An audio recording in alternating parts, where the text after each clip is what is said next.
génial, hein, franchement. Incroyable.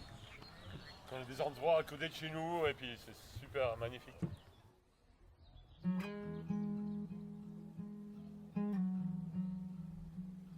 Pourquoi un paysage nous touche-t-il ?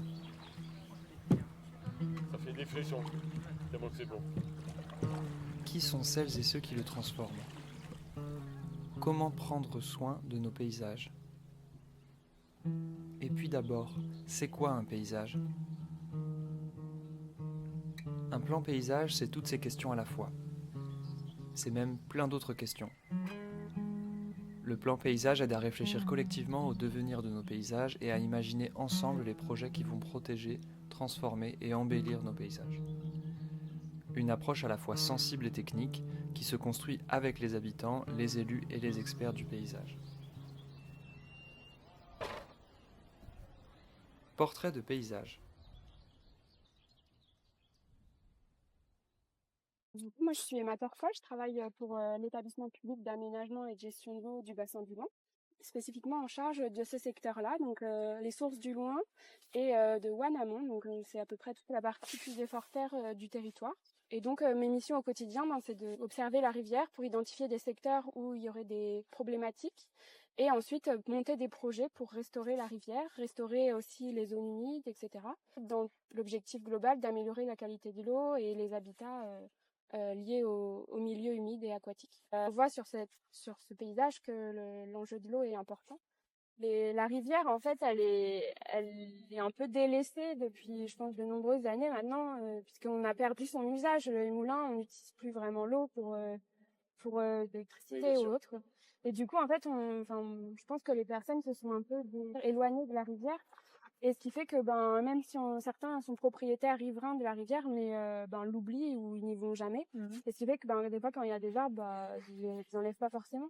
Après c'est pas forcément une mauvaise chose, hein. Le fait qu'il y ait des arbres qui tombent dans la rivière, parfois c'est très intéressant parce que ça crée de nouveaux habitats, des caches pour les poissons, etc. Mais évidemment quand ça barre entièrement la rivière, là il faut intervenir, la campagne quand c'est nécessaire. Voilà, quand il y a un risque avéré justement d'inondation dans les villes, etc., nous on peut intervenir en cas d'urgence et d'intérêt général. Mais quand on est par exemple sur cet endroit-là qui est très naturel, même s'il y a une inondation, on va dire il n'y a aucun problème. Finalement, c'est une prairie inondable, une prairie humide, donc il n'y a pas de risque en fait. C'est juste un fonctionnement naturel de rivière. Sur la gestion de la ripisylve, j'imagine qu'elle a un énorme intérêt écologique. Est-ce que ils ont un système d'entretien C'est hyper intéressant effectivement parce que ça va permettre déjà de un peu épurer l'eau parce qu'avec leur système racinaire ils vont capter par exemple les nutriments, etc. Donc c'est un vrai rôle de filtration et d'amélioration de la qualité de l'eau. Donc c'est important d'avoir de la ripisylve en bord de. Et aussi ce qui est important, ça va faire aussi une zone de refuge, notamment pour la chauve-souris. Et du coup c'est des zones d'habitat pour ces espèces-là. Sur le bassin du Loing, il y a beaucoup de projets qui se font chaque année et du coup on a des parcours pédagogiques un peu partout. Mais sur cet axe-là, spécifique là entre Saint-Fargeau et je crois pas que l'on ait de parcours pédagogique pour le moment. Et, on a été aux sources du Loing du coup hier. Est-ce que là il y a eu des volontés ou pas, ou c'est un choix de laisser un peu cette source dans son propre univers sans réaliser aménagement ou... Alors en fait c'est du privé, donc après les propriétaires privés de cette zone en font ce qu'ils veulent. Ouais. Donc voilà, on a fait un entretien il y a des mares aussi qui pourraient être intéressantes de faire un petit entretien pour encore améliorer leur fonctionnalité. Parfois, effectivement, il y a des parcelles qui sont communales qui longent la rivière, mais c'est vraiment par mosaïque. En fait, et à Saint-Privé, par exemple, un secteur où justement les pages a acheté une parcelle qui est le long du Loing. Et donc peut-être après, s'il y a des opportunités, on étendra l'acquisition foncière sur cette zone dans l'objectif de faire des aménagements. Et là, sur la vallée du Loing, l'enfrichement du fond de vallée des débuts du versant, elle est vraiment significative ou... Pas forcément à certains endroits. Après, de là à dire que c'est généralisé, je pense pas. Par contre, il y a aussi une autre menace, et notamment les médecins privés.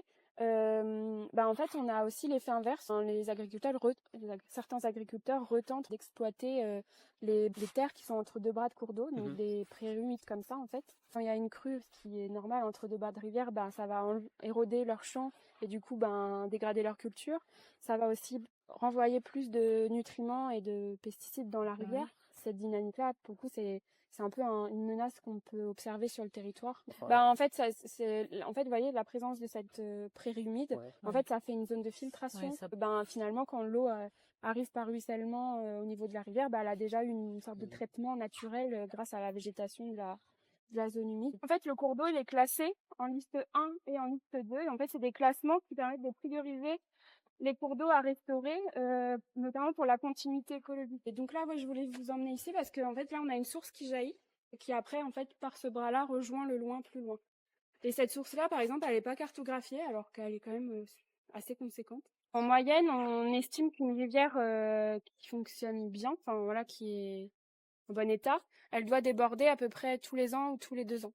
Si elle déborde plus, ça veut dire que justement l'homme est intervenu, il l'a enfoncée dans son lit, regabarisé, et en fait elle peut plus déborder. Mais ce qui a des conséquences négatives, parce que en fait elle va encore plus éroder les berges, plus s'enfoncer dans le lit, et on va perdre ses connexions avec le côté et cette capacité d'épuration en fait des eaux. Il y a des espèces qui sont plus menacées que d'autres, qui ont des tendances à s'affaiblir. En fait, toutes ces espèces polluo-sensibles, évidemment, elles vont être plus menacées puisque dès qu'il y a une pollution, elles vont disparaître. Après, on a aussi les grands migrateurs qui sont menacés puisque, comme on le disait, il y a plein d'ouvrages qui entravent au fur et à mesure la rivière. De manière générale, la qualité de l'eau du loin, c'est plutôt dégradée ou maintenue ou améliorée au fil des cycles? Dépend des portions. En fait, je pense qu'ici ça va. Mais en fait, suffit qu'il y ait une station d'épuration qui fonctionnement plusieurs années de suite, en fait, ça va tout de suite impacter la rivière. Ouais. Quand il y a eu des aménagements de curage et de recalibrage, là, ça a été une catastrophe. Mais je pense que globalement, il y a eu quand même des efforts de fait et je pense que la qualité s'est quand même améliorée ces dernières années. D'accord. On a aussi d'autres secteurs malheureusement qui sont en très mauvaise santé et par exemple là, Saint-Fargeau, le cœur de Saint-Fargeau là qui est très urbanisé, il y a le rue du Bourdon qui passe à travers. Ouais. Et donc là c'était en mauvaise qualité parce qu'il y avait des étangs en amont, il est très très enserré, avec des ouvrages en plus en travers. Donc là, on a fait des aménagements pour essayer d'améliorer les choses. Donc on a enlevé les ouvrages en travers et on a recréé des banquettes pour avoir une rivière plus dynamique, plus fonctionnelle. Quasiment tout le loin est impacté par des prises d'eau. En tout cas, ça a un impact. Après, un secteur qui est en très mauvais état, il y a la chasserelle. Justement, en fait, c'est encore plus impactant parce que c'est justement des secteurs où il y a du karst. Et ce qui fait que l'eau du cours d'eau qui est en mauvaise qualité s'enfonce directement dans la nappe qui ensuite est emmenée au point de captage d'eau potable qui est juste en aval. Il y a des liaisons directes en fait. Donc du coup, il y a aussi un vrai enjeu pour la qualité de l'eau, même pour l'humain, de travailler dessus. Moi, je pense qu'il y a un vrai enjeu à puiser, c'est de travailler sur les étangs. En fait, il y a beaucoup d'étangs qui sont complètement en travers de la rivière, qui dégradent complètement les rivières. En fait, parfois, certains sont dits sur cours, donc c'est-à-dire la rivière entre, ils ont mis un barrage et du coup, la rivière est complètement entravée par les étangs, ce qui fait que elle a plus un écoulement naturel, elle se réchauffe et du coup, il y a tout est impacté derrière. Parfois même, il y a tellement d'évaporation l'été qu'il n'y a plus d'écoulement à la sortie des étangs. Et les étangs sur cours, c'est vraiment très impactant pour les rivières et on en a énormément empuisé. Donc je pense qu'il y a un vrai travail à faire sur ce secteur-là. Déjà, régulariser les étangs parce qu'il y en a plein qui ont été faits illégalement aussi. Un autre enjeu, c'est de pouvoir au maximum essayer de préserver les prairies en bord de cours d'eau. En tout cas, en fond de vallée, il faut essayer de préserver au maximum des zones de prairies où on maintient l'élevage. Je pense que c'est un vrai aussi enjeu de la puiser, de maintenir l'élevage. Puisque on sait que si on n'a plus d'élevage, on n'a plus de prairies, et du coup c'est potentiellement des champs qui vont être plus impactants. Un récit proposé par l'équipe du plan paysage des étangs de Puisay. Des sons enregistrés lors de la première résidence à vélo au printemps 2025 par les équipes de l'Atelier Police, Fait la Ville, AEPE Ginko et Victor Bourdet. Cette étude est commanditée par les communautés de communes Berry-Loire-Puisay et Puisay-Forterre.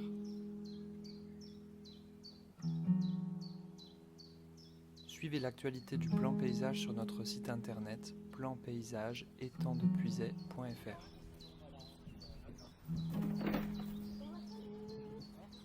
Dans bientôt, j'espère.